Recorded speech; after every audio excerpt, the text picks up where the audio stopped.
আমার আম্মু আমার হাতে শুটকি ভুনা, শুটকি ভর্তা অনেক বেশি পছন্দ করে। তো আম্মু বলতেছিল যে শুটকি ভুনা করার জন্য বাসায় যেহেতু বেশ কয়েক পদের শুটকি আছে, তাই আমি এখান থেকে বেছে চাপা শুটকি নিয়েছি বেশ কয়েকটা। ভালোভাবে ধুয়ে চাপা শুটকিগুলো বেটে নিয়েছি, পেঁয়াজ আর রসুনও বেটে নিয়েছি। কিছু পেঁয়াজ কুচি ছিল আর কয়েক কোয়া রসুন নিয়েছি। রসুনগুলো যখন কামড় লাগবে বা ভাতের সাথে খেতে অনেক বেশি ভালো লাগে আমার কাছে, তাই আমি কিছু রসুন কোয়া দিব।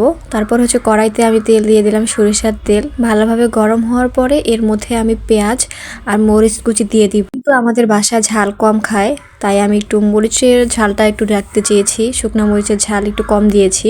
মরিচের সাথে রসুনের কোয়াগুলোও দিয়ে দিয়েছি, তাহলে সিদ্ধ হয়ে যাবে ভালোভাবে।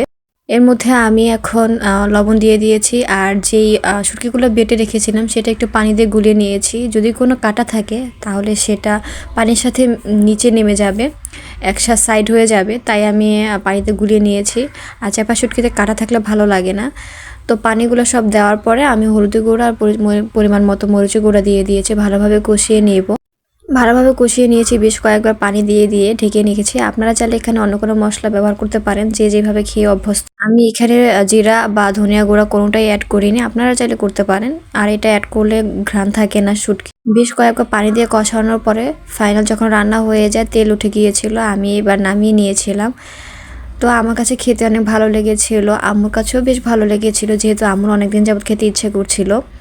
আর কেমন হয়েছে জানাবেন, কোনো ভুল ত্রুটি হলে ক্ষমা দৃষ্টিতে দেখবেন। আল্লাহ হাফেজ।